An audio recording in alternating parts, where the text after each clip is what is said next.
Hello guys, welcome to coder Tamil channel. இன்னைக்கு என்ன video பார்க்க போறோம்னா, டே 4 ஆஃப் 28 டேஸ் சேலஞ்ச்.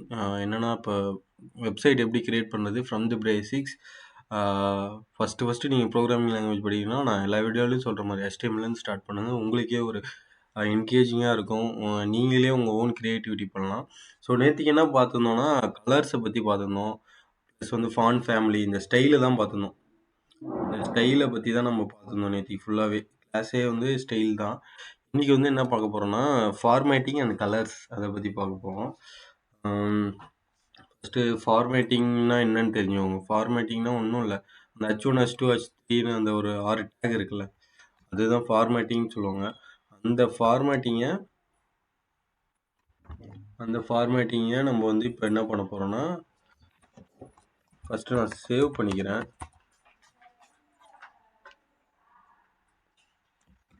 சேவ் பண்ணிட்டு இப்போ வந்து ஆல்ரெடி நம்ம பார்த்துருக்கோம். HTML கிரியேட் பண்ணிட்டாக்க அவ்வளோதான். இது வந்து HTML பேஜை கிரியேட் பண்ணிடும். ஸோ அதுக்கப்புறமேட்டா நீங்கள் வந்து என்ன பண்ணணும்னா, இந்த பாடி அந்த மாதிரிலாம் நம்ம கிரியேட் பண்ணோம். ஸோ அதை வந்து நம்ம எப்பயுமே வந்து பாடி ஹெட்டிங் அந்த மாதிரிலாம் பண்ணுவோம். ஃபார் எக்ஸாம்பிள் இப்போ நான் வந்து பாடி அந்த இது கிரியேட் பண்ணுறேன்னு வச்சுக்கோங்க. இப்போ வந்து ஃபஸ்ட்டு ஃபார்மேட்டிங்கில் ஃபஸ்ட்டு டேக் வச்சு போவோம். ஃபார் எக்ஸாம்பிள் பியில் வந்து பின்னு ஒன்று இருக்குது. பின்னா நார்மலாகவே நீங்கள் ஒரு டெஸ்ட் எடிட்டரில் பி போட்டிங்கன்னா என்ன வருமோ அதுதான் வரும். டெஸ்ட் எடிட்டரில் பி போட்டாங்கன்னா போல்டுன்னு வரும். கோடர் தமிழ் வச்சுக்கோங்க. Ctrl+S கொடுத்துட்டு ரன் வித்தவுட் டீபக்கிங் கொடுங்க. குரோமில் லான்ச் பண்ணுங்கள். பார்த்தீங்கன்னா போல்ட் லெட்டரில் வரும். இதே இந்த இடத்துல நீங்கள் வந்து ஐ கொடுத்தீங்கன்னு வச்சுக்கோங்க,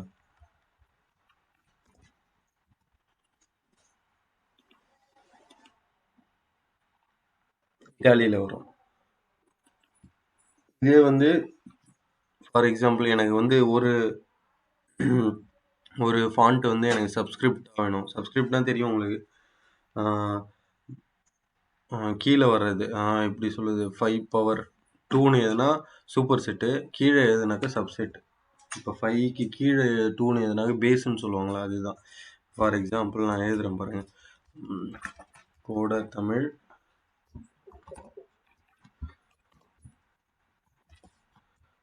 சப் ஆஃப் யூடியூப் சேனல் போடுறேன்னு வச்சுக்கோங்க.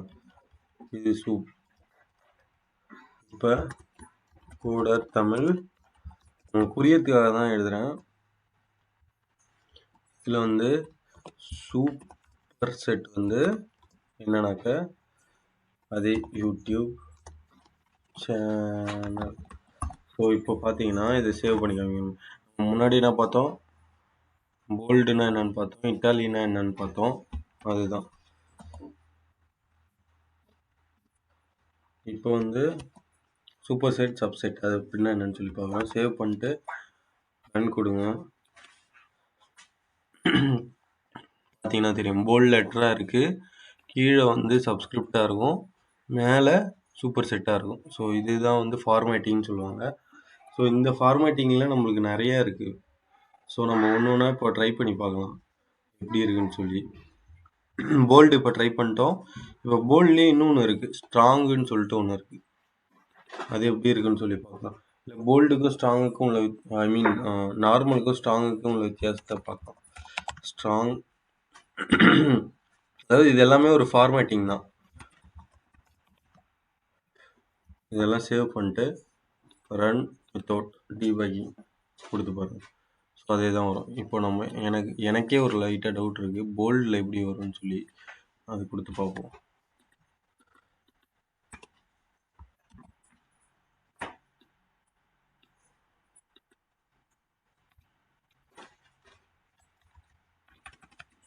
இப்போ வந்து பீன் கொடுத்துட்டாக்க போல்ட்டு போல்ட் லெட்டரில் வரும், அவ்வளோதான். ஜஸ்ட் இதெல்லாம் வந்து ரொம்ப பேசிக். நீங்கள் ஒரு ஃபஸ்ட்டு ப்ரோக்ராமிங் லாங்குவேஜ் கற்றுக்கிறீங்கனாக்கா உங்களுக்கு ரொம்ப யூஸ்ஃபுல்லாக இருக்கும். 2ம் ஒண்ணு தான் இருக்கு. ஸோ ஒண்ணும் பிரச்சனை இல்ல. ஸோ ஸ்ட்ராங்கும், போல்டும் ஒரே மாரி தான் இருக்கும். அதனால அது ஒண்ணும் பிரச்சனை இல்ல. அடுத்து வந்து IEM. இஎம்னாக்க எம்பத்தைஸ்ன்னு சொல்லுவாங்க. அது என்னன்னு சொல்லிருக்காங்க. இப்ப போல்டுக்கு எப்படி வந்து ஆ ஸ்ட்ராங்குன்னு ஒரு வேர்ட் இருக்கோ, அது மாரி வந்து இட்டாலிக்கு எம்பத்தைஸ்ன்னு ஒண்ணு இருக்கு. ஸோ அத இப்ப பார்ப்போம். இதெல்லாம் ஆல்டர்னேட்ஸ்னாக்க அதுக்கு பதிலா இதுவும் யூஸ் பண்ணிக்கலாம் அப்படின்னு சொல்றது தான். இஎம். நம்ம அதுக்கு முன்னாடி ஐ யூஸ் பண்ணல அது மாதிரி. கண்ட்ரோல் எஸ் கொடுத்துட்டு ரன் வித்தவுட்னா பாருங்க இட்டாலி மாதிரியே தான் இருக்கும். ஸோ எனக்கு இன்னொரு டவுட், இட்டாலியும் எதுவும் ஒரே மாதிரி இருக்கான்னு பார்க்கணும். அதனால காப்பி பண்ணி ஸ்லோவாக சொல்கிறேனாக்கா நீங்கள் நேற்று சொன்ன மாதிரி ஃபாஸ்ட்டாக வச்சுக்கோங்க வீடியோ. நான் ஸ்லோவாக சொல்கிறது ஏன்னா உங்களுக்கு சில பேருக்கு புரியணுன்றதுக்காக தான் சொல்கிறேன். இதெல்லாம் நான் ஆல்ரெடி படித்தது தான். நான் ஜஸ்ட் உங்களுக்காக தான் திருப்பி நான் சொல்கிறேன். சாரி.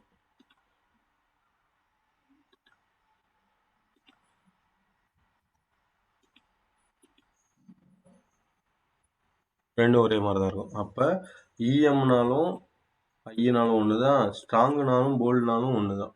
ஸோ இந்த 2 டேக்ஸ் வந்து பார்த்துங்க. இதெல்லாம் வந்து எதுக்கு யூஸ் பண்ணுவாங்கன்னா உங்கள் வெப்சைட் வந்து ஒரு பிளாக் வெப்சைட். டெய்லி நீங்கள் அப்டேட் பண்ணுறீங்கன்னு வச்சுக்கோங்களேன். நீங்கள் டெய்லி அப்டேட் பண்ணுறத வந்து ஒரு ஸ்டைலிஷாக அப்டேட் பண்ணணும்னா இந்த மாதிரி ஃபார்மேட்டிங்லாம் உங்களுக்கு கண்டிப்பாக தெரிஞ்சிருக்கணும்.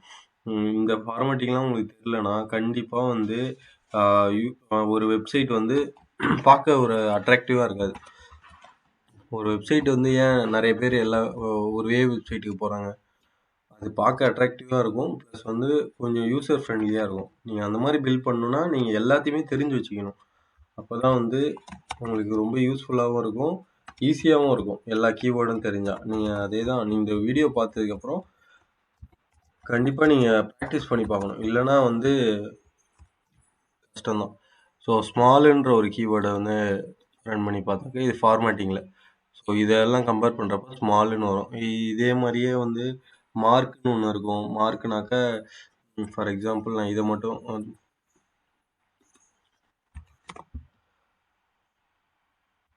சாரி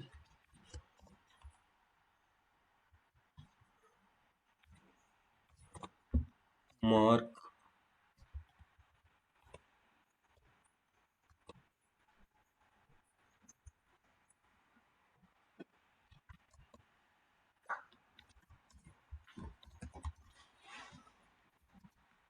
இப்போ வந்து ரன் பண்ணி பார்த்தானாக்க என்ன வருதுன்னு பார்ப்போம். ஸோ இதை மட்டும் மார்க் பண்ணுறது அவ்வளோதான். மார்க்லேயே நீங்கள் ஸ்டைல்லாம் கொடுத்தீங்கன்னாக்கா அந்த கலர் வரும். ஃபார் எக்ஸாம்பிள் நேற்றுக்கு நம்ம பார்த்தது தான். மார்க்கில் வந்து ஸ்டைல் பண்ணி பார்த்தோன்னாக்க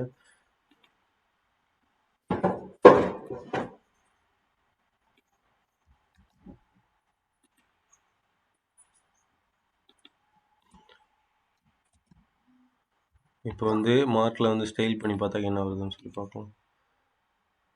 ஸோ அது ரெட் கலரில் வரும். ஃபாண்ட்டு ரெட் கலர் வரும். பேக்ரவுண்ட் கலர் வந்து ரெட்டுன்னு கொடுத்தீங்கன்னாக்கா வரும். அவ்வளோதான். நீங்கள் எந்த டேக்லேயுமே இந்த ஸ்டைல் வந்து நீங்கள் இம்போர்ட் பண்ணிக்கலாம். அதனால் வந்து அதான் போன டுட்டோரியலுக்கு இதுக்கும் உள்ள லிங்க் அவ்வளோதான். அடுத்து வந்து டெலீட் பண்ணணும் அப்படின்னு நினச்சிங்கனாக்கா டிஎல்ன்னு கொடுத்தீங்கன்னாக்கா டெலீட் ஆகிடும். ஃபார் எக்ஸாம்பிள்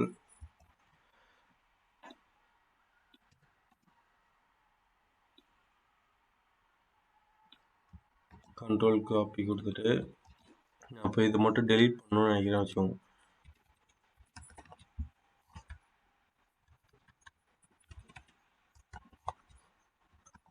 ரன் பண்ணுறேன்னு வச்சுக்கோங்க.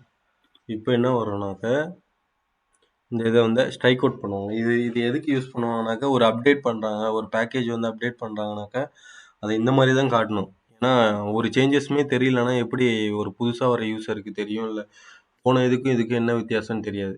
அதுக்காக என்ன பண்ணுவாங்கனாக்கா டெலீட்டுன்னு கொடுப்பாங்க. இதே இன்சர்ட்னு கொடுத்தாங்கன்னா என்ன வருதுன்னு பாருங்கள்.